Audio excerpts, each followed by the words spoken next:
The Living Zen-podcast is a gift from the members and associates of the Victoria Zen Centre to you. If you enjoy it, please be sure to let your friends know about Living Zen.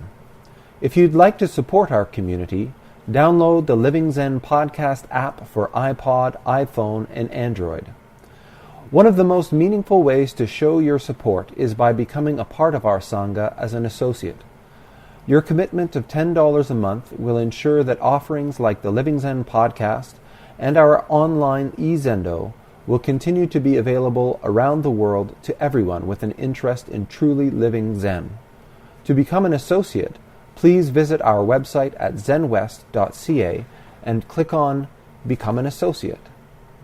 Many more Zen Talks are available for purchase on iTunes and Amazon.com. Just search for Venerable Eshu Martin. These talks are also available for free on our website to all members and associates of the Victoria Zen Centre. Thank you for listening, and thank you for your support.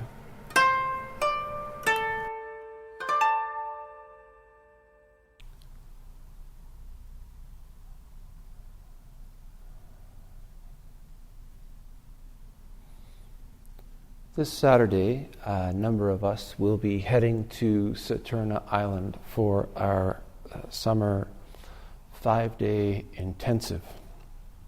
So, to start with, just a reminder that next Tuesday there won't be a sit here. It's my favorite activity, I think, in the Zen Center in the whole year. And it's one that is very difficult to talk about. We spend 5 days rising at 4 o'clock in the morning, doing sitting and walking meditation pretty much all of the day. The meals are also formal, chanting, a little bit of work, a little bit of yoga, but mostly just sitting. One of the things I observe about sesshin, these 5-day intensives, or 7-day intensives, or 3-day intensives, is that we have these powerful experiences. We can sometimes really grasp what it is that I'm talking about when I say things like experiencing all things in this vast cosmos as one. Moving it out of the conceptual, the mind, brain realm into the visceral, experiential realm. But for anybody who's done this kind of practice, it doesn't go so well trying to explain that experience to somebody who hasn't had it, who hasn't experienced that themselves. We either come off sounding like some Chinese philosopher or a crazy person. But this is the case with all experience. You couldn't even explain to me what it's like to eat a donut if I didn't have some kind of experience to relate that to. Wouldn't mean anything to me. I would think that you were crazy. So oftentimes what happens is that upon returning from these kinds of experiences, people go one of two ways. When they're asked, how was it? The individual recognizing that the vast majority of their experience is so intimately personal and so wordlessly experiential that trying to explain it will just diminish it. And these people will say, oh, it was fine. The other way that people tend to go is that they relate something that they know the other person will understand. The difficulty, the pain, the hours of boredom just sitting. And it's really unfortunate, I think, because I think for many people, when they hear members or practitioners talk about these kinds of intense practice experiences, what they get is a whole bunch of negativity, a whole bunch of, oh, my knees really hurt and my back really hurt and it was brutal and the food was terrible and oh, it was so hot. We get all that. And the people say, are you crazy?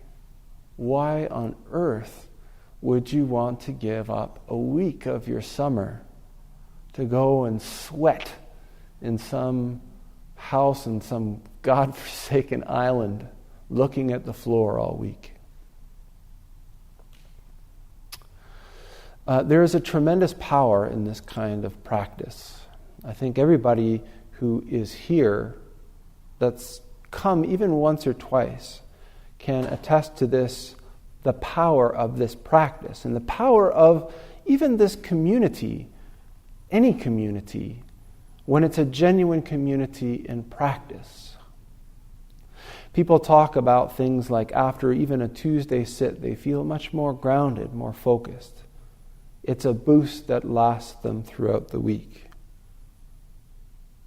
One of the ways that I like to explain practice is like waking up one day and finding yourself in a house that is surrounded by a garden.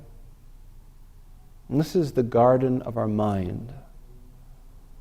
And at some point in our lives, we wake up to the fact that there is this garden out there. And for most of us, when we first realize this, when we first witness the workings of our mind and heart, it's a mess. It's unkempt. It's been untended for years, 10 years, 20 years, 40 years, 50 years, overgrown and full of thorny weeds that fence us in and hurt us whenever we try to pass. So we take up a practice, meditation practice.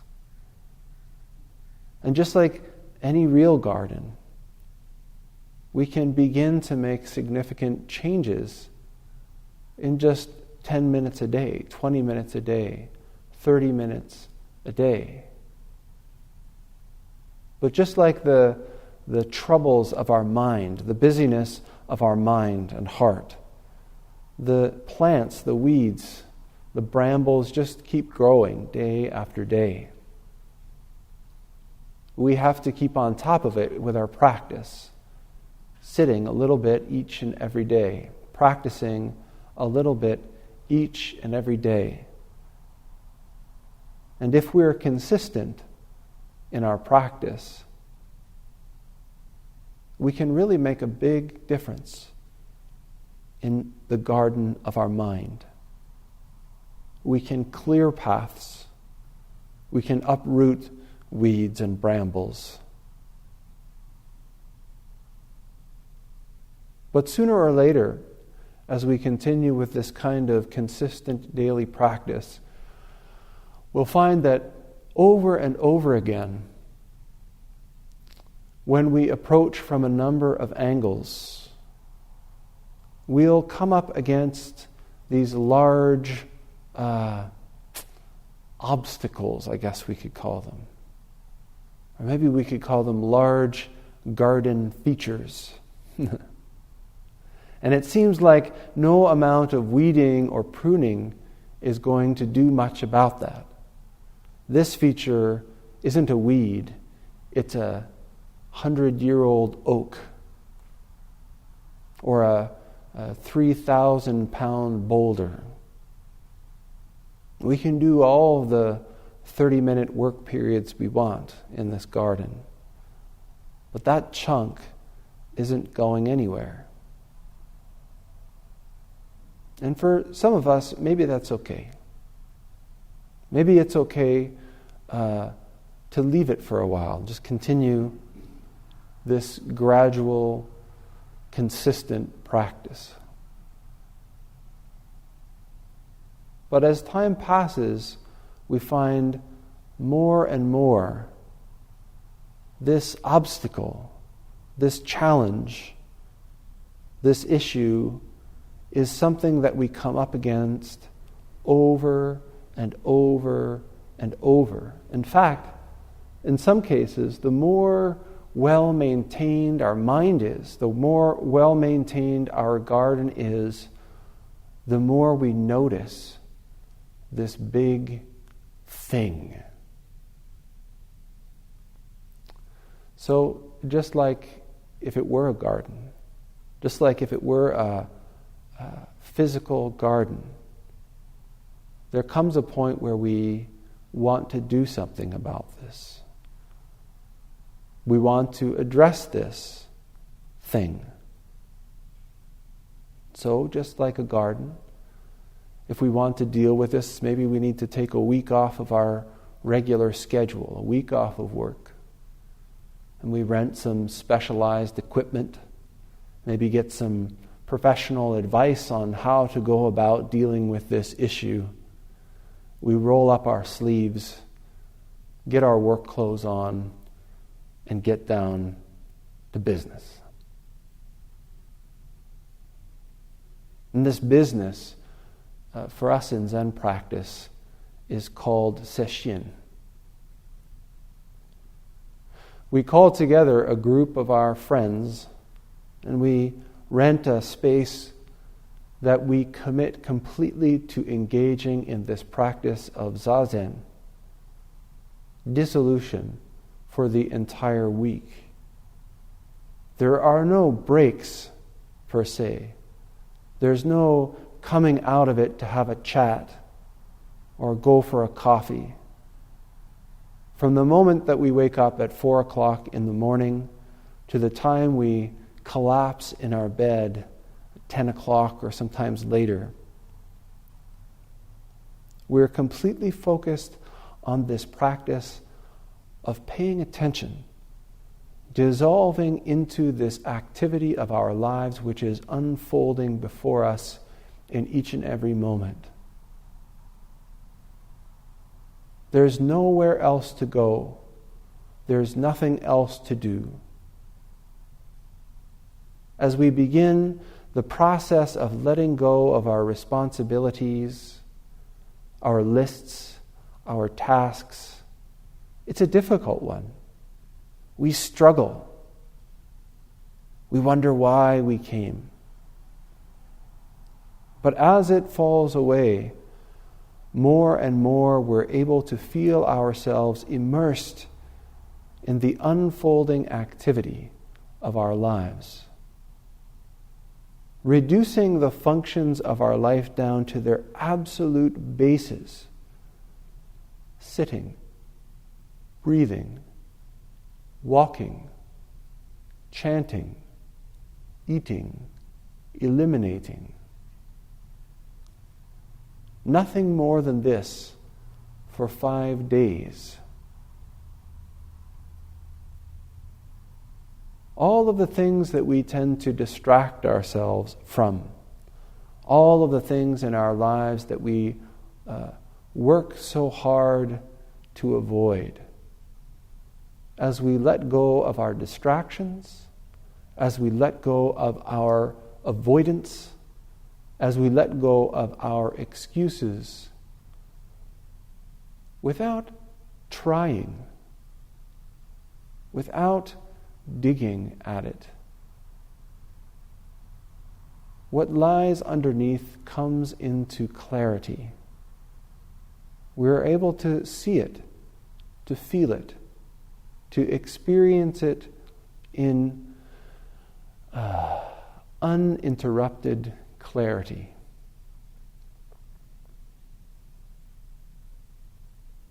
Certainly, it's not always pleasant.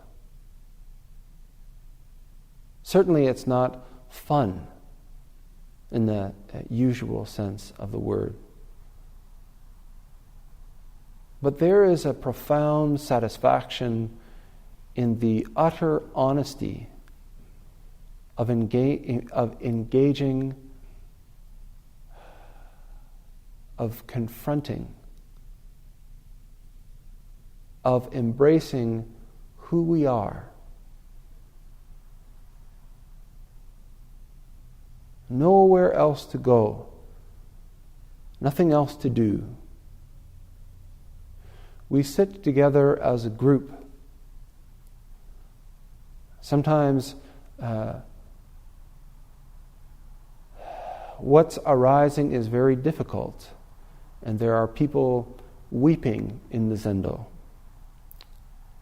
And there's no charge to help them.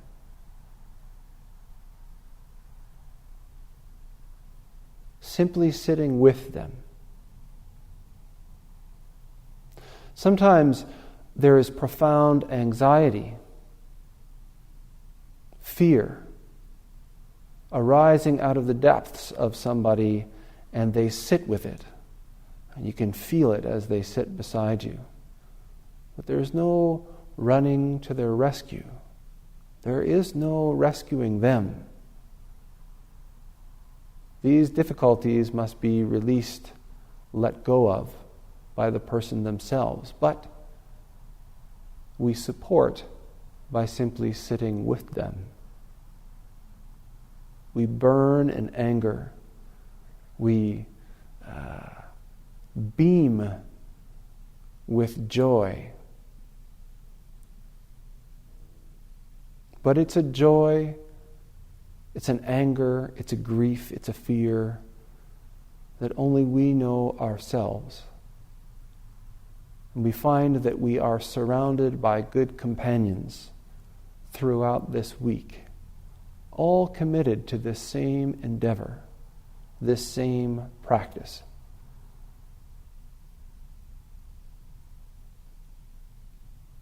In many ways, sesshin, to me personally, is the essence of Zen practice. To engage in it regularly is to take the skills that we develop, that we maintain throughout the year. It's like keeping our tools sharp and clean, and finally taking them and putting them to hard use for a week.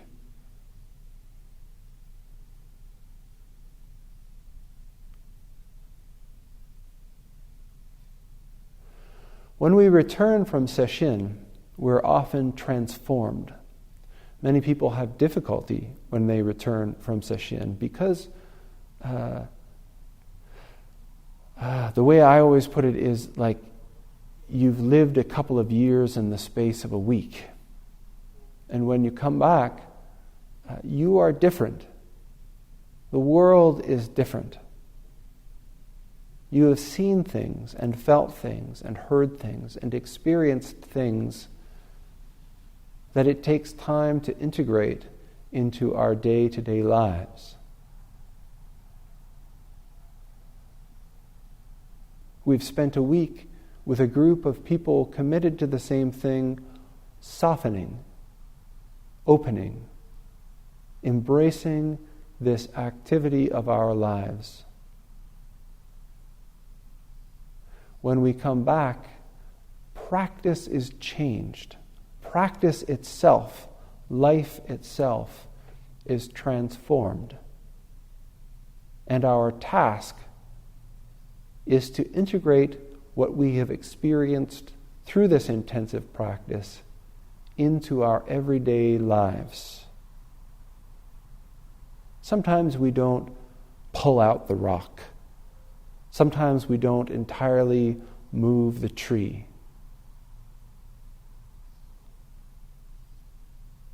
But there are changes. Maybe the rock is smaller. Maybe the tree has been changed somehow. There are times when it's entirely removed.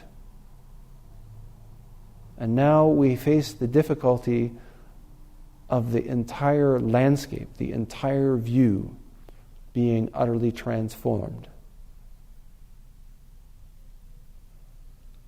This practice, Zen practice, is not about better focus. It's not about better health. It's not about stress reduction. It's not about lowering your blood pressure. Zen practice, Buddhism, is a practice that is aimed at awakening. realizing our true nature. These things all happen. These benefits are all there. Wonderful side effects.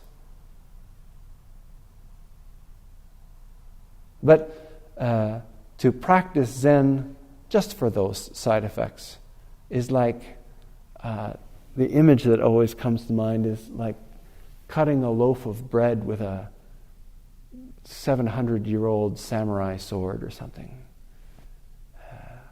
It'll do the job, but it's really selling it short. So I don't think Sesshin is for everybody here. So maybe everyone's saying, Ashi, why the heck are you talking about this? I'm never going to sit for a week with you. I hope that as you continue to experience this practice, I hope that as practice begins to permeate your life, and as you make small changes because of the clarity that arises through practice, that you will one day contemplate what it would be to practice for a day, or 2 days, or 5 days. And I want you all to know that I don't know of any community, any sangha, that is more supportive in practice. So if you're ever curious, and you ever want to garden, you're welcome. Thanks for listening to the Living Zen podcast. If you follow Living Zen through iTunes, I would very much appreciate it if you would take a moment to let me know what you think about it by rating or reviewing the podcast, so that new listeners can also hear what you have to say. Thank you for your time and for your support.